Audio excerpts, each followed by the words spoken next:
You know, there's something peculiar about trust in the workplace. It creeps up on you like morning fog, subtle and enveloping, until you can't see clearly anymore. I always thought Fernando and I had this unspoken partnership, this professional dance where I led and he followed, where my loyalty was met with his respect. It wasn't love, heavens no. It was something I believed to be far more valuable in that sterile office environment. It was confidence, that rare currency that makes you feel essential, irreplaceable even. Looking back now, I realize I was trading my soul for fool's gold, mistaking his convenience for genuine appreciation. The way he would approach me with those hushed requests spoke volumes, or so I thought. Never in front of the others, mind you. Always through a private email, or a whispered conversation by the coffee machine. "Could you review this for me?" he'd ask, and there was something in his tone that made me feel chosen, special. I was his go-to person, his secret weapon for when things got complicated. The frustration I felt when others overlooked my contributions melted away in those moments, replaced by a warm sense of purpose. I thought this was how professional relationships worked. Quiet acknowledgement, mutual respect, and the understanding that some bonds don't need public validation. How naive I was to think that silence meant partnership. The night I stayed alone in that empty office until nearly 10 p.m., the fluorescent lights humming their monotonous tune, should have been my first real warning. He had left with a casual "I owe you one," as if my dedication was a simple transaction, a favor to be repaid someday. I sat there, drowning in spreadsheets and reports, restructuring his chaotic thoughts into something coherent, something presentable. The cleaning crew came and went, giving me sympathetic looks as they emptied trash bins around my determination. When I finally sent that polished report at 9:47 p.m., I felt a strange mixture of pride and emptiness. Proud of my work, empty from the lack of genuine acknowledgement. But here's what I didn't realize then, and what would eventually lead to my awakening. That moment when he told me I was one of the few he could trust should have raised red flags instead of warming my heart. We were standing by the elevator, and he said it with such sincerity that I felt this foolish flutter of validation. "You're one of the few I can really count on," he said, and suddenly all those late nights, all that invisible labor seemed worth it. I was building something I thought was mutual respect, but I was actually constructing my own cage. The decepcow would come later, when I realized that being trusted and being respected are entirely different things. Trust, I learned, can be a weapon when wielded by those who understand your need for belonging, your hunger for professional acknowledgement. The learning process was gradual, like watching paint dry or observing a plant grow. You don't notice the changes day by day, but suddenly you look up and everything is different. I was the reliable one, the one who stayed late, who fixed problems, who made everyone else look good. But reliability, I discovered, is often invisible until it's gone. People take steady support for granted, the way they take breathing for granted, essential but unremarkable. I was becoming the office furniture, useful and present but never truly seen. The loyalty I offered so freely was being accepted without question, without gratitude, without the reciprocal respect I craved. I was giving myself away piece by piece, and he was taking it all without ever offering anything substantial in return. What strikes me most about that period is how desperately I wanted to believe in the illusion of professional partnership. I convinced myself that his quiet reliance on me was better than public recognition, that our working relationship was built on something deeper than office politics. The truth is, I was afraid of confronting the reality that I was being used. It's easier to live in the fantasy that you're valued than to face the harsh truth that you're merely convenient. I was like a moth drawn to the flame of his occasional acknowledgement, burning myself slowly but steadily, never realizing that what I thought was warmth was actually the heat of my own destruction. The supercar from this experience taught me that respect isn't something you earn through endless service. It's something you command through self-worth. I learned that when someone consistently takes your help without offering genuine appreciation, they're not building a partnership, they're building a dependency. The real tragedy wasn't that he didn't respect me. It was that I didn't respect myself enough to demand better. I was so hungry for professional validation that I accepted crumbs and called them a feast. But as I would soon discover, the hunger for belonging can make you blind to the very people who are slowly starving your soul. There's something particularly cruel about laughter when it's aimed at your vulnerabilities, especially in a professional environment where you're supposed to feel safe, competent, respected. Renata arrived like a storm system you see approaching on the weather radar. You know it's coming, but you can't quite prepare for the damage it will cause. She was young, confident, and had that particular brand of charisma that draws people into her orbit like moths to a flame. From the very first day, I noticed how she never looked at me with the same warmth she reserved for others. There was something in her eyes when she glanced my way. Not malice exactly, but a kind of dismissive calculation, as if she were mentally cataloguing my worth and finding it wanting. I should have trusted that instinct, that little voice that whispered warnings I chose to ignore.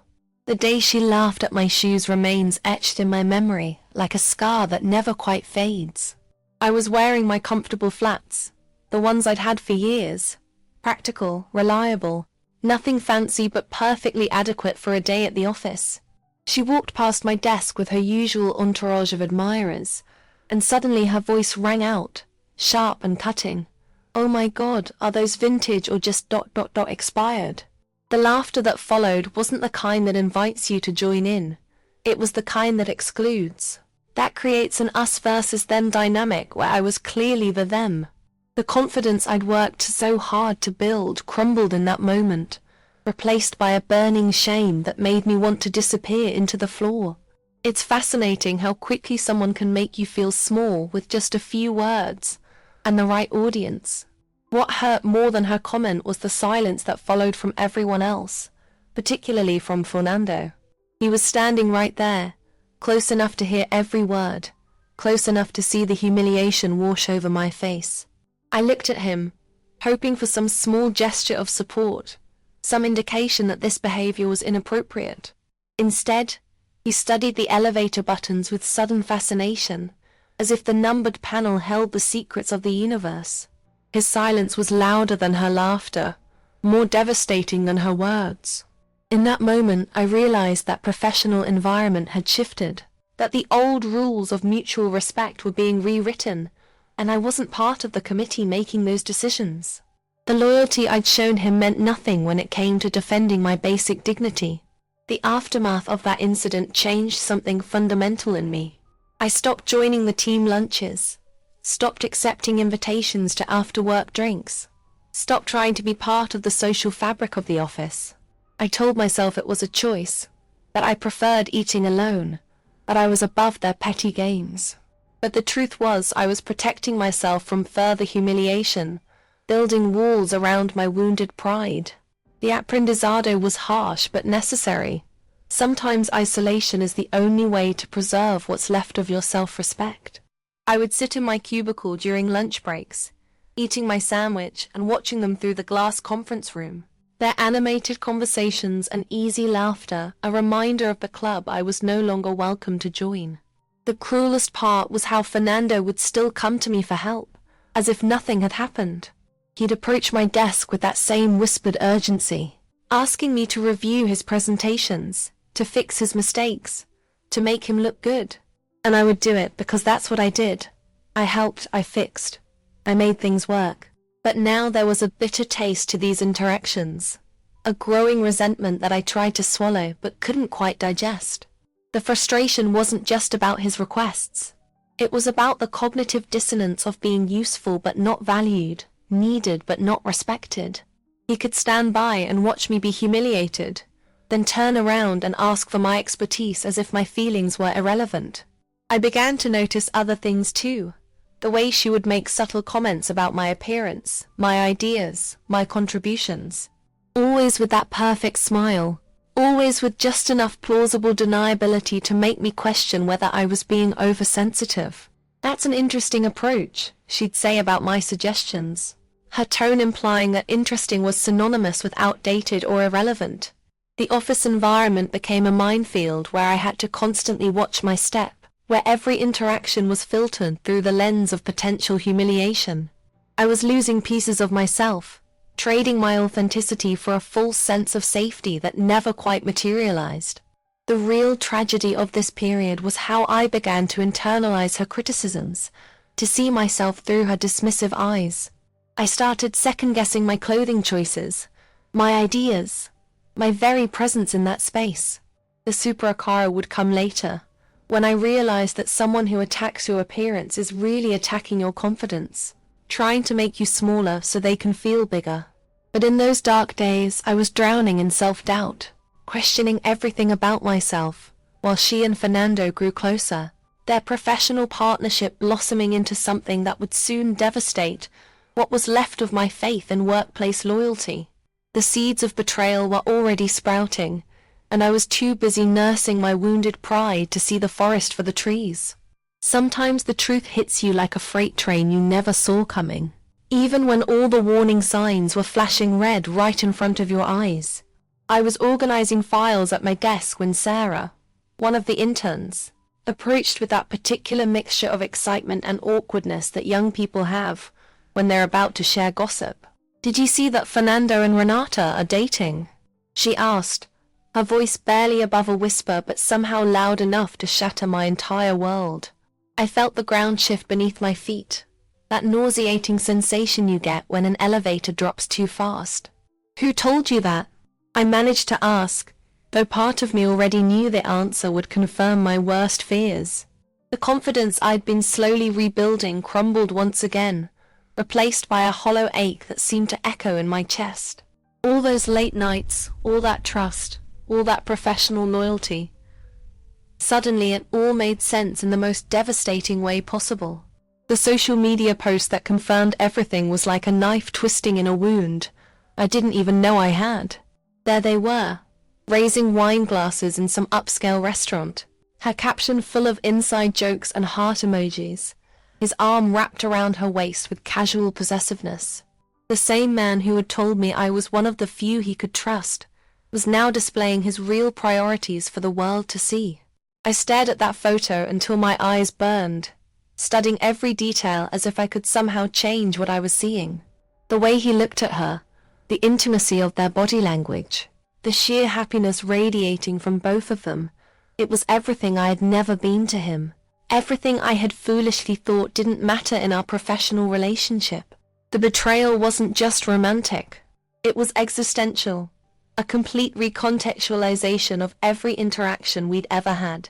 What cut deepest wasn't the relationship itself, but the location they'd chosen for their celebration. It was the same restaurant I had suggested months ago for a team dinner, the same place Fernando had dismissed with a casual "the food there is terrible" and a dismissive wave of his hand. Now here he was, clearly enjoying himself, toasting to whatever milestone they were celebrating. The lies we tell to avoid uncomfortable situations often reveal more about our true feelings than any honest conversation ever could. I realized that his rejection of my suggestion hadn't been about the food at all.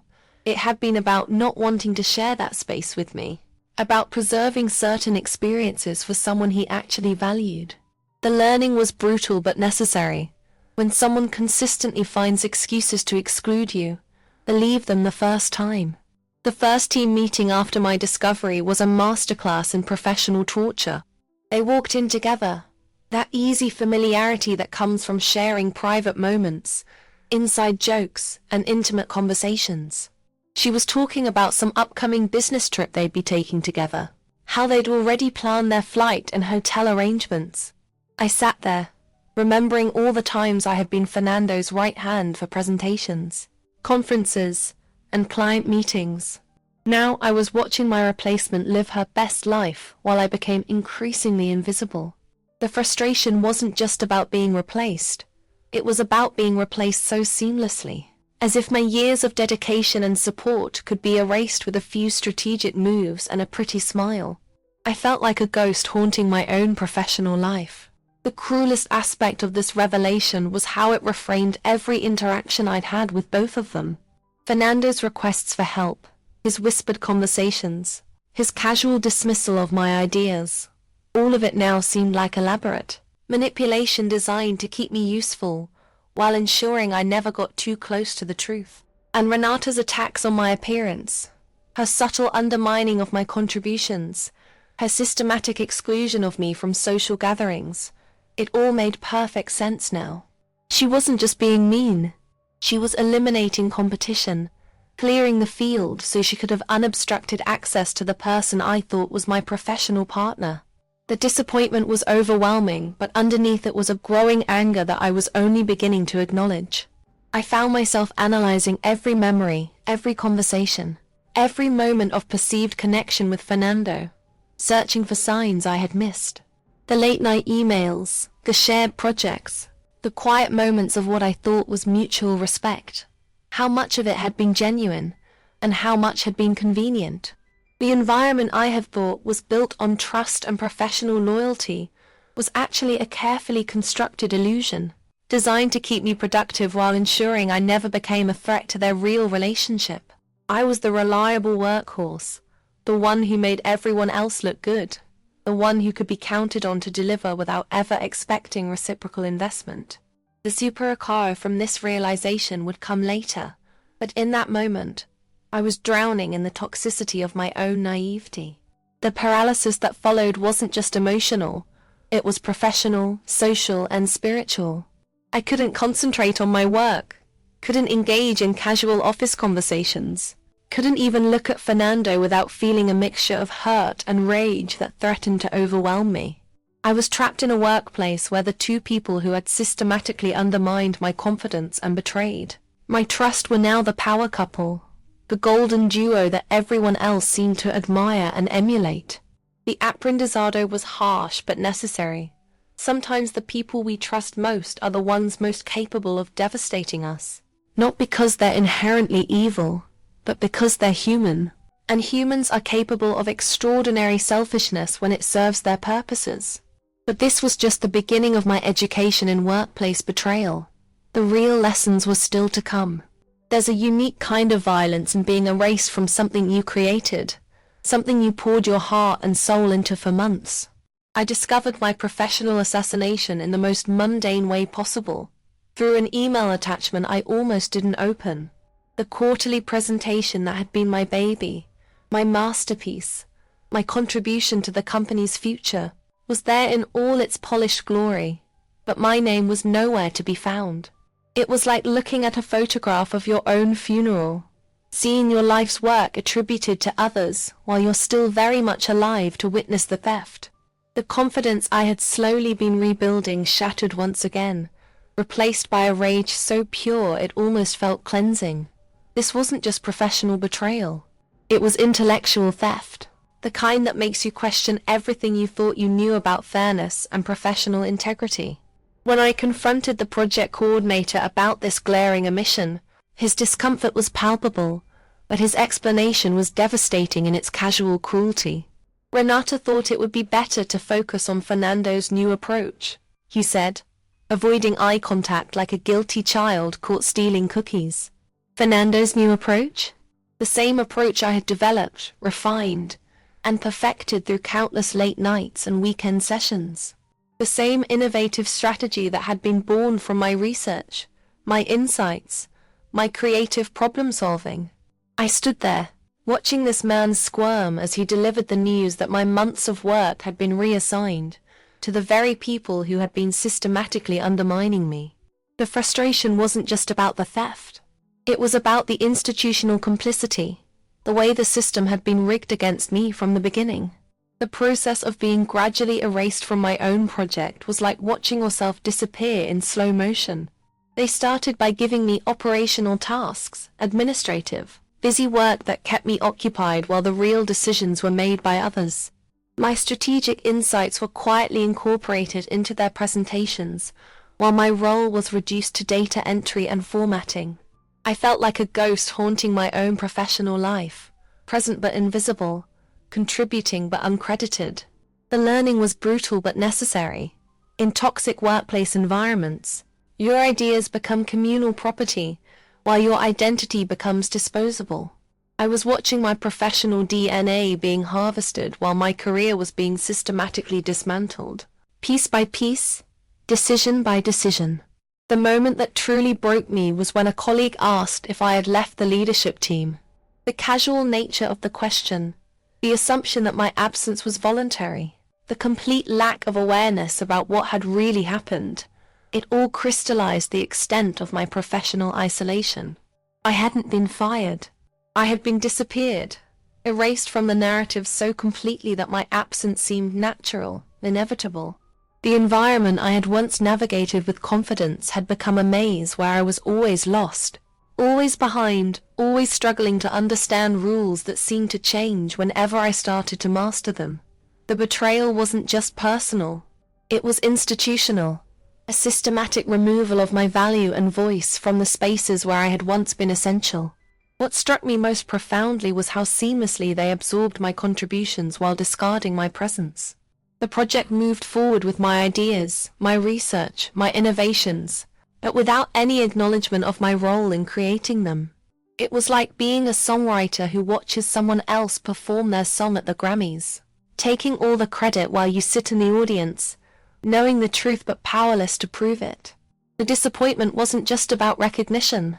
It was about the fundamental injustice of a system that allows valuable people to be discarded, while their value is retained and redistributed. I was learning that in corporate environments, loyalty is often a one-way street, and the most dangerous place to be is indispensable but invisible. The psychological impact of this erasure was more devastating than any direct confrontation could have been. At least with open conflict, you know where you stand, who your enemies are, what you're fighting against. But this was different. This was being slowly suffocated by indifference, systematically diminished by people who smiled at you in the hallways, while they dismantled your career behind closed doors. I found myself questioning not just my professional abilities, but my basic worth as a human being. The supercao would come later, when I realized that being erased from their story didn't erase my actual value. But in those dark days, I was drowning in a sea of self-doubt and institutional betrayal. The most insidious aspect of this experience was how it made me complicit in my own disappearance. I kept doing the work, kept showing up, kept trying to prove my worth through increased productivity and dedication. I was like a person desperately trying to remain relevant in a conversation where everyone else has moved on to different topics. The apprendizado was harsh but necessary. When people decide you're disposable, working harder doesn't change their minds. It just makes their job easier. I was providing the rope for my own professional hanging, and the very people I was trying to impress were the ones tying the knots. But this systematic erasure was preparing me for the final blow, the ultimate betrayal that would force me to confront the reality of my situation, and finally, begin to fight back. There's something particularly brutal about having your professional life ended with the same casual efficiency used to cancel a magazine subscription. The email arrived on a Tuesday morning, buried between spam messages and routine updates. With the subject line so innocuous, I almost deleted it without reading. Position restructuring. HR update. Inside, 3 sentences of corporate speak delivered the death blow to years of dedication. Your position has been discontinued effective immediately. Please coordinate with HR for transition procedures. We appreciate your service. I read it 3 times, certain there had been some mistake, some administrative error that would be corrected with a simple phone call. But the silence that followed my frantic emails and voicemails confirmed what I couldn't bring myself to accept. This wasn't an error. It was an execution, carried out with the cold precision of people who had already moved on from caring about the human cost of their decisions. The most devastating part wasn't the termination itself, but the complete absence of any personal communication from Fernando. After years of late-night collaborations, urgent requests for help, and whispered conversations about trust and partnership, he couldn't even manage a text message, let alone a phone call. I waited for days, checking my phone obsessively, convincing myself that he was just processing the news, that he would reach out once the initial shock wore off. The confidence I had once placed in our professional relationship became a source of profound humiliation as I realized how little I had actually meant to him. His silence was more eloquent than any explanation could have been. It told me everything I needed to know about the true nature of our connection, about the disposability of people in corporate environments, about the ease with which years of loyalty can be discarded without a second thought. Going back to collect my personal belongings was like attending my own wake while still being alive to witness the morning. Except there was no morning, just business as usual with a slight reorganization of desk space. Renata passed me in the hallway, her smile perfectly calibrated to convey just the right amount of sympathy without any actual emotion. "Good luck with your new adventures," she said, not breaking stride, not pausing to acknowledge the years I had spent contributing to the very success she was now enjoying. Fernando was beside her, of course, suddenly fascinated by his phone screen, unable to meet my eyes as I walked past carrying a cardboard box filled with the remnants of my professional identity. The environment I had once navigated with purpose and belonging now felt alien, hostile, a place where I was clearly no longer welcome, but still had to endure the final indignity of supervised packing. What struck me most profoundly in those final moments was how seamlessly the office continued to function without me. The phone still rang, meetings still happened, projects still moved forward. It was as if I had never existed, as if my years of contribution had been nothing more than a minor footnote in the company's larger story. The learning was brutal but necessary. We all like to think we're indispensable, that our absence would create some noticeable void. But the truth is that most organizations are designed to absorb the loss of individuals without missing a beat. I was discovering that the workplace loyalty I had cultivated was largely one-sided, that the relationships I thought were built on mutual respect were actually built on convenience and utility. The disappointment wasn't just about losing my job. It was about losing my illusions about the nature of professional relationships.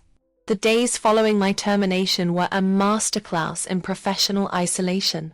The colleagues I had considered friends, the people I had shared lunches and casual conversations with for years, simply vanished from my life as if they had never existed. No checking in texts, no invitations for coffee, no expressions of outrage or support, just complete radio silence. I realized that workplace friendships are often more fragile than we want to admit, built on proximity and shared circumstances rather than genuine connection. When the proximity disappears, the friendships often disappear with it. The frustration wasn't just about their absence. It was about my own naivety in believing that professional relationships could transcend the transactional nature of corporate environments. The psychological impact of this sudden professional death was unlike anything I had ever experienced. I found myself grieving not just the loss of income or routine, but the loss of identity, purpose, and belonging that had been so closely tied to my work. The supercaro would come eventually, but in those early days I was drowning in a cocktail of rage, humiliation, and profound disorientation. I had built my sense of self around being useful, reliable, indispensable, and now I was forced to confront the reality that none of those qualities had protected me from being discarded when it became convenient. The betrayal was complete, systematic, and devastating, but it was also, I would later realize, the beginning of my liberation from a toxic system that had been slowly poisoning my soul. The cruelest irony of my situation was how my dedication and loyalty had actually made my termination easier for everyone involved. Because I had always been accommodating, always willing to absorb extra work and stress without complaint, my absence would barely register as more than a minor inconvenience. I had trained everyone around me to take my contributions for granted, to see my value as a given rather than something to be protected and nurtured. The apprendizado was harsh but transformative. When you make yourself too comfortable to be difficult, you also make yourself too easy to discard. I was learning that sometimes the greatest act of self-respect is being willing to be inconvenient, to demand the recognition and treatment you deserve, rather than accepting whatever crumbs of appreciation people are willing to offer. That this lesson was preparing me for the most important phase of my journey, the phase where I would finally stop being my own worst enemy and start becoming my own best advocate. Coming home to an empty house after losing your professional identity is like entering a museum of your former life. Everything looks the same, but nothing means what it used to mean. My living room couch, once a place of rest after productive days, became my headquarters for grief. My command center for processing a betrayal so complete it rewrote my understanding of human nature. The silence was deafening, not just the absence of office chatter and meeting notifications, but the profound quiet that comes when your purpose evaporates, and you're left staring at the hollow shell of what you thought was your life.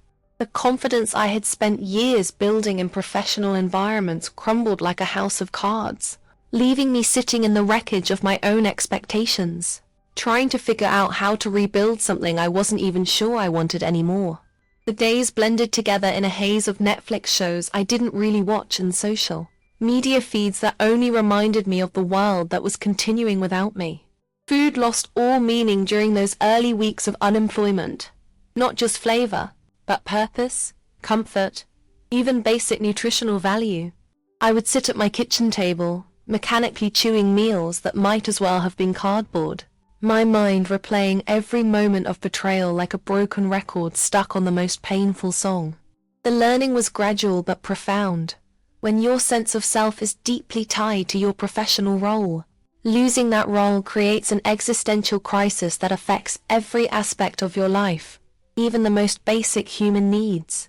I found myself crying into bowls of soup, tears mixing with broth in a salty cocktail of grief and confusion. The environment I had once called home felt foreign and unwelcoming, as if even my own space was rejecting the person I had become. Unemployed, discarded, seemingly worthless and the only currency I had learned to value. The shame of explaining my situation to family was perhaps more difficult than the job loss itself. Pride is a fragile thing, and mine had been shattered so completely that I couldn't bear to let the people who loved me see the extent of my professional humiliation. I decided it was time for a change, I would say, forcing a smile that felt like wearing a mask made of broken glass. The lie tasted bitter in my mouth, but the truth felt too raw, too pathetic, too revealing of my own naivety and poor judgment. I was protecting them from my reality, but I was also protecting myself from their sympathy, which felt like another form of humiliation. The disappointment in myself was so profound that I couldn't risk seeing it reflected in their eyes, even if what I saw there was actually compassion and concern. One afternoon, while sorting through old boxes in my closet, I discovered a notebook filled with project ideas I had developed over the years. Innovative solutions, creative approaches, strategic insights that had never seen the light of day, because I had been too busy executing other people's visions. As I read through my own handwriting, my own thoughts, my own brilliant ideas that had been gathering dust while I made other people look good, something shifted inside me. The superpower began with that simple recognition. I had value that existed independent of their acknowledgement, worth that didn't require external validation, ideas that deserved to see daylight regardless of whether Fernando or Renata or anyone else thought they were valuable. It was the first moment since my termination that I felt something other than grief or rage. I felt curiosity about who I might become if I stopped trying to be who they wanted me to be. The nights were the worst, when the distractions of daytime activities gave way to the relentless chatter of self-doubt and recrimination. I would lie in bed, staring at the ceiling, wondering how I had been so blind to the signs, so naive about the nature of workplace relationships, so willing to accept crumbs of acknowledgement while giving away pieces of my soul. The frustration wasn't just about what had been done to me. It was about what I had allowed to be done to me, the ways I had been complicit in my own diminishment. I had trained people to take me for granted by never demanding more, never setting boundaries, never insisting on the respect I deserved. The apprendizado was painful, but necessary. You teach people how to treat you by what you're willing to accept. And I had been a very poor teacher when it came to my own worth. But slowly, imperceptibly, something began to change in those quiet hours of self-reflection. The rage that had initially consumed me began to transform into something more useful: determination. The betrayal that had once felt like the end of my story began to feel like the beginning of a different story. One where I was the author, rather than a supporting character in someone else's narrative. I started to see my termination not as a rejection of my value, but as a liberation from a system that had never been designed to appreciate what I had to offer. The loyalty I had given so freely to people who didn't deserve it could now be redirected towards someone who did, myself. The confidence they had systematically undermined could be rebuilt on a foundation of self-respect rather than external validation.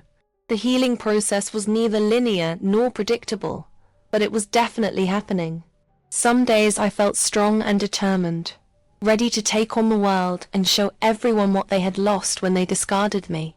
Other days I felt fragile and uncertain, questioning whether I had anything valuable to offer anyone, including myself. But even the difficult days were teaching me something important about resilience, about the difference between being broken and being transformed.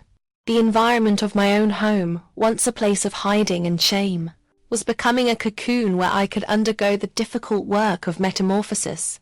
I was learning to breathe again, not just physically but emotionally and spiritually, preparing myself for whatever came next in this unexpected chapter of my life. Looking back now with the clarity that only comes from surviving your own professional destruction, I can see the warning signs that I chose to ignore, the red flags I painted green in my desperate need to belong somewhere, to matter to someone, to feel valuable in an environment that was systematically devaluing me. The learning process was expensive. It cost me my job, my confidence, and my faith in workplace relationships. But it was also priceless because it taught me lessons that no business school could ever provide. Today, when I analyze my past behavior, I don't do it with self-recrimination, but with the surgical precision of a scientist, studying a fascinating but dangerous specimen. I was that specimen, and my survival depended on understanding exactly how I had been manipulated, how I had participated in my own diminishment, and how I could ensure it would never happen again. The supercar wasn't just about recovering from betrayal. It was about becoming immune to the conditions that made that betrayal possible in the first place. The first and most crucial lesson was learning to distinguish between being helpful and being useful. When someone consistently asks for your help, but never offers anything in return, not recognition, not reciprocal support, not even basic courtesy, they're not seeking partnership. They're exploiting your desire to be needed. Fernando's whispered requests for assistance weren't invitations to collaboration. They were strategic manipulations designed to extract my value while keeping me emotionally invested in his success. The confidence I thought I was building through these interactions was actually a carefully constructed dependency that served his needs while depleting mine. Now, when someone asks for my help, I evaluate not just whether I can provide it, but whether they deserve it, whether they've earned the right to my time and expertise through their treatment of me, as a whole person rather than a convenient resource. I learned that people who attack your appearance are really attacking your confidence, trying to diminish your sense of self-worth so they can elevate their own position in the social hierarchy. Renata's comments about my shoes, my style, my presence weren't random acts of meanness. They were strategic strikes designed to make me smaller, less confident, less likely to compete for the attention and respect she wanted for herself. The environment she created wasn't just unprofessional. It was predatory, designed to feed off my insecurity while nourishing her own ego. Today, when someone tries to diminish me through personal attacks, I see it for what it really is, not a reflection of my inadequacy, but a revelation of their own deep insecurity and fundamental lack of character. I refuse to let other people's limitations define my worth or determine my value. The most dangerous trap I fell into was confusing implied promises with actual commitments. Fernando never explicitly promised me anything. No promotions, no recognition, no job security, but he created an atmosphere of expectation through his behavior. His requests for help, his casual comments about trust and reliability. These implied promises were like mirages in the desert of corporate life, appearing real from a distance, but evaporating the moment you got close enough to examine them. The betrayal wasn't just that he broke his promises. It was that he had never actually made any promises at all, just allowed me to create them in my own mind based on his carefully crafted behavior. Now, I insist on explicit commitments, clear expectations, and documented agreements. If someone can't or won't articulate what they're offering in exchange for what they're asking, then they're not offering anything at all. The loyalty I offered so freely was treated as an unlimited resource that could be harvested without any concern for sustainability or reciprocity. I was like a well that never ran dry, always available to provide whatever was needed, without ever expecting anything in return except the basic respect that should be the foundation of any professional relationship. But loyalty, I learned, is not a one-way street, and respect is not something you earn through endless service. It's something you command through self-respect and clearly defined boundaries. The frustration I felt when my contributions were overlooked wasn't just about recognition. It was about the fundamental injustice of a system that takes your best qualities and uses them against you. Now, my loyalty comes with conditions. My help comes with expectations. And my respect must be mutual, or it will be withdrawn. The most transformative realization was understanding that being indispensable and being valued are completely different things.